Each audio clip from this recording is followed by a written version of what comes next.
Okay, what's up, y'all? Welcome back to all subscribers and constant visitors of the channel, and welcome to Noobs and Randos.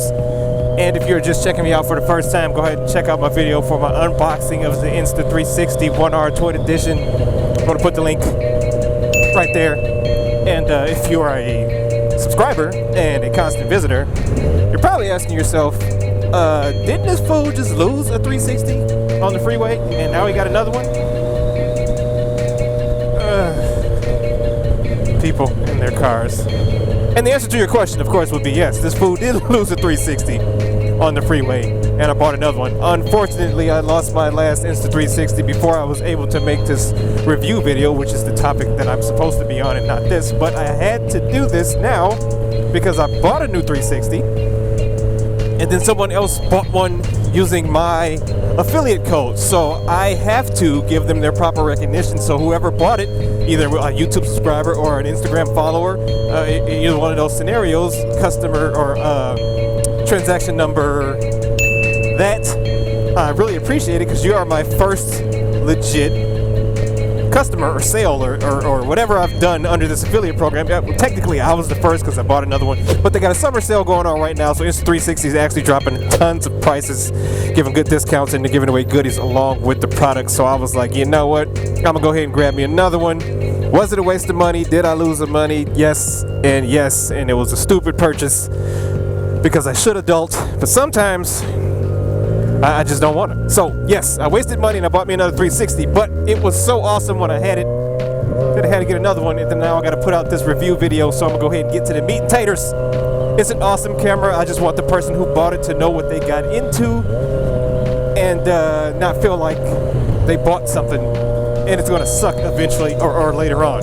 Now, if you're in the 360 game, which I am now, I'm not an expert or not a pro or anything like that, but this camera, for what it does and its price point, is pretty freaking awesome. I will put the reviews that I watched below again, like I did in my first video, along with a fourth one from another gentleman who does a very objective, in-depth review about the camera. He missed one or two things that I don't think any of the other reviewers are going to go over, so I'm going to go over them, and I'm going to leave the tech spec stuff up to those guys. You just have to check out the links in the description below, and let's talk about it. So the 360 obviously does 360 video, film, all this other stuff, right? It does a lot of processing, and I'm gonna just talk about the negatives first so we can get the vegetables out the way, then we can get to the meat and potatoes and the dessert. So it gets hot. The more you have this thing do, it shoots at very high frame rates. It shoots at 4K, it shoots at 5K, I think. It has tons of video modes. It has a night mode, it has a star lapse, it has burst fire, it's got time lapse, it's got a bunch of different features, and the higher frame rate you use and the higher amount of pixels you use, as in the definition of your film and photos, the hotter it's going to get because it's doing a ton of processing on board on the unit.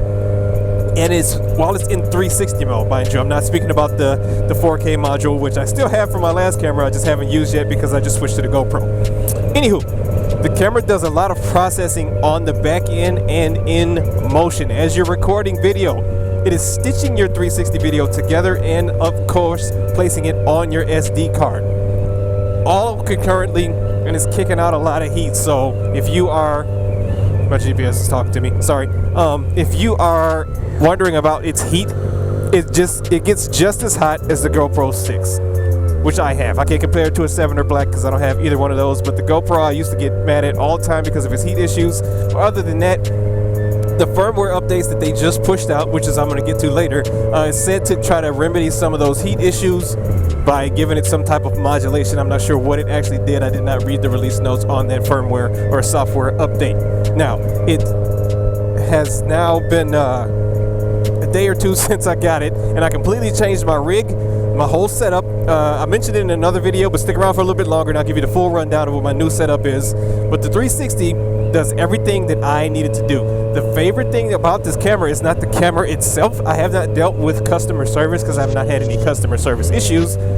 But what they do is they respond to their customers well via updates and changes. One thing I did not like about this camera is the fact that I had to rely on my phone app and had to do a bunch of stuff on my phone. I don't want to edit video on my phone, although it is very handy.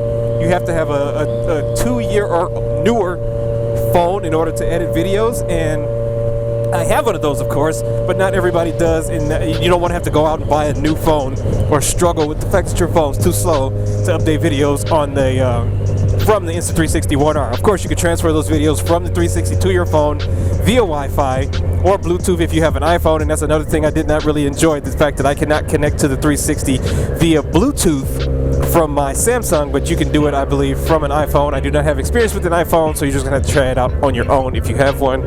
Excuse me, I get distracted. I try not to die, and I'm gonna scooch over real quick. That lane kind of faded into one and disappeared on me. So the 360 connects to my phone via Wi-Fi, and what that causes is a problem. So I, of course, love to listen to music. That's why I got my plug phones. That's why I got my earbuds. That's why I got all this stuff in which I can listen to music on these very long rides by myself that like to go on it sometimes with my buddies, right? So causing my phone to connect to the Insta360 One R via Wi-Fi stops my Pandora streaming. It stops my Rever app from updating. It stops my Waze app from updating in real time. I'll still have the GPS, of course, but the only reason you need to connect to the 360 One R via Wi-Fi is to change your settings and for it to pull your telemetry, your map data, your GPS data, because it does not have its own onboard GPS module to my knowledge, because they were trying to save money, save space, save heat, right?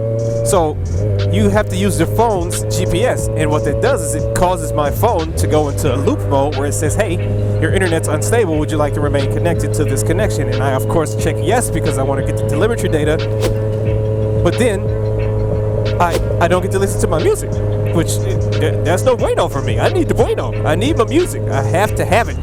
Gotta listen to my T-Swizzle. My Taylor Swift is paramount.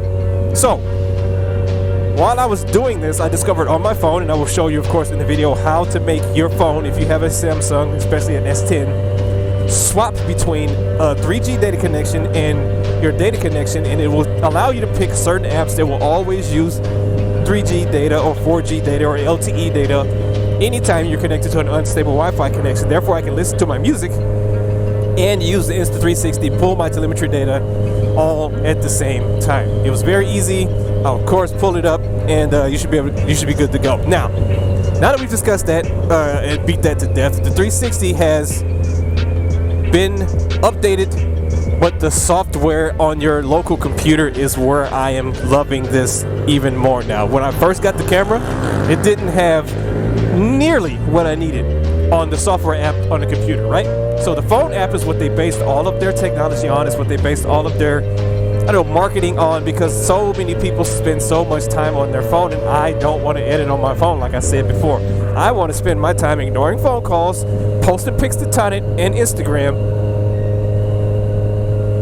and maybe playing Marvel Contest of Champions. So I need to have my phone free. Plus, I like the convenience of sitting at my computer and looking at a very large screen and being able to update and edit my videos without having to rely on my phone and get text neck and looking down and straining my neck and all that crap, right? So they have updated their app, and it's a big push along with their summer sale, of course, that the app now has pretty much all the same features that the desktop software has all the same features that the app does when it allows you to do deep tracking. Like, I'm going to try to implement some of those features on this video as I'm talking on the 360 so I can show you what I'm talking about. But on the app on the phone, you can deep track an object. No matter where the camera goes, it will follow that object, and it's super cool. It was not previously available on the desktop software. You could just edit, you could do some transitions, and you could just kind of export. Now they've added extra support for MP4, H.264 and 265 if you know your container game and your codec game. I use 264 because it's pretty much standard now, and it's very easy to export and edit, and my computer can handle it, because unfortunately my computer is a little too slow to try to render 5K video. I gotta stick with the 4K, and just right now, they do not have a 4K 60 frames per second option. They have 4K 30 frames per second, but I assume that will be coming in an update, as most things with this camera has. Like, again, if you want the more technical details and aspects, go ahead and click those links below, and you guys should be able to fulfill your wants and needs that I'm not giving you right now by not giving you a very technical detail. The camera's easy to use, it's lightweight, and it's pretty awesome. Like I said, I didn't want to have to do this video, but my one customer forced my hand. If this is you, if you're watching this video, let me know who. Oh, that's cool. Let me know who you are, or if you want to remain anonymous, then that's fine. I just want to give you your proper acknowledgement for supporting me and being the first. That's nobody else is ever going to do that. You're number one, so I appreciate it. And just to say, I don't get the details, I don't get the customer name, I just get the order, and I get the details, some details of what they ordered. You got much more stuff than I got for what I paid, just because of the sale that's going on right now. So kudos to you. I'm a little jealous, but that's okay. I think I'll be fine. So now my setup, I have bought all new aluminum arms, necks, as you can see that I have here on this 360. I did the same thing to my GoPro, and I got an aluminum frame. I bought an aluminum frame for the Insta360, which just has not showed up yet. There was a slight delay in shipping, so it may be here sometime in August, although I have fashioned a lanyard made out of copper. I had some wire laying around the house from my various electrical jobs that I've done on the motorcycle, and I made a two-piece lanyard so that I do not lose my Insta360 yet again. But I am very confident in the neck. This person cannot drive and will not stay in their lane. I am very confident in the neck setup of the new arms that I got. I will, of course, put the links below as usual for the aluminum arms. I could not find a base that I wanted that was aluminum. There's only one that I saw. It's for Army helmet. And I might just bite the bullet and go ahead and get it, just because I want an all aluminum setup if I can have it. Now I'm able to use the wrench because I'm more confident in the strength of this neck not splitting and cracking under pressure like I feared for the plastic. And I got a much more secure mount, and it doesn't sway back and forth, and it does not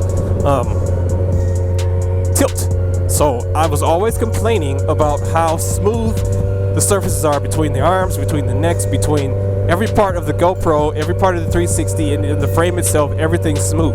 So I was like, why didn't it dawn on me that I know what I should do in this situation? I just not unsmooth them. It's not a word, but it best describes what I'm trying to talk about right now.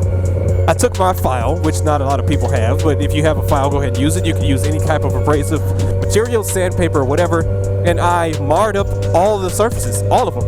I made it so there is not a smooth surface in between where these devices connect to increase friction. You increase friction, there's less motion, there's less chance that the thing's going to swivel, and it also allowed for me to attach the paper protectors into those imperfections in the material. If you put them on and the stuff's completely smooth, yeah, they'll stick, but they will get rubbed off very easily. When you create imperfections in grooves, that glue, that adhesive material will go down into those grooves and then therefore be a stronger adhesion. It's just one of those sciencey things, right? So even if you don't do that, when I scuffed up the surfaces between the arms and at the bottom of this bracket, the mount itself, the response is so much better. Meaning there was nothing. It didn't sway, it didn't swivel. I tightened down, and they will not move just because the surfaces are imperfect now.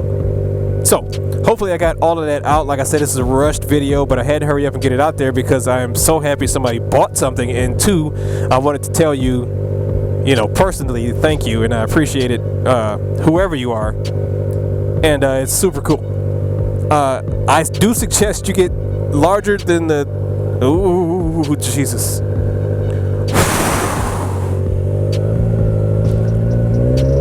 I almost saw something real bad. I don't know if the camera picked that up. Maybe the 360 did. Maybe that could be my shining point of the video, that almost saw somebody get turned into a pancake. Good God, that was close. So, I suggest you get a larger than the 32 gig memory card. This 32 gig memory card that you bought, fills up pretty quick, especially if you're doing a 360 video. You don't realize how much information this camera's taking in at one time. And it cranks out some massive files, of course, depending on the quality, frame rate, all that stuff. So you got to check your settings. I personally went and grabbed a 128 gig SD card off Amazon, and I also opted out of the Insta360 Care. I went with Square Trade.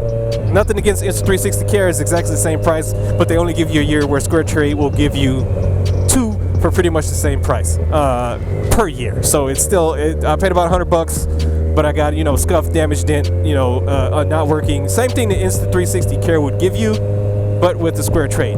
So I think I am done with this long-winded video. I am now headed back down to the Lincoln Street Art Park, courtesy of my man Drew Dunleavy on Instagram. I missed an entire block's worth of stuff, like a whole block. because I am apparently blind and I need to have my eyes checked. So I was Googling trying to find some artwork, and I just saw this one of the pictures that I took, which I have not posted yet, which I might just slap in this video because I'm talking about it. I was like, holy crap. Got my Google Street View, zoomed out, saw all kinds of crap that I missed, and I mean, like, I missed it like you would miss an elephant sitting in your bathroom. It is ridiculous how embarrassing it is to not see the things that I didn't see. So I'm back down there now, going back down there to go ahead and give me some more artwork, chase me some more pictures. And that's it. Thank you guys for watching. Really, really appreciate everybody's positive responses on Instagram, and I also appreciate any criticisms you got to give, because, you know, I ain't no snowflake. I ain't no powder puff. I can take criticism. I might not change anything, but I can take it. So even if you give the thumbs down, I do appreciate you watching, and I will catch you guys later. That's cool. I think I got a building like that already, though. I don't want to get wet, but I should probably stop recording. All right, I'm out. Eventually.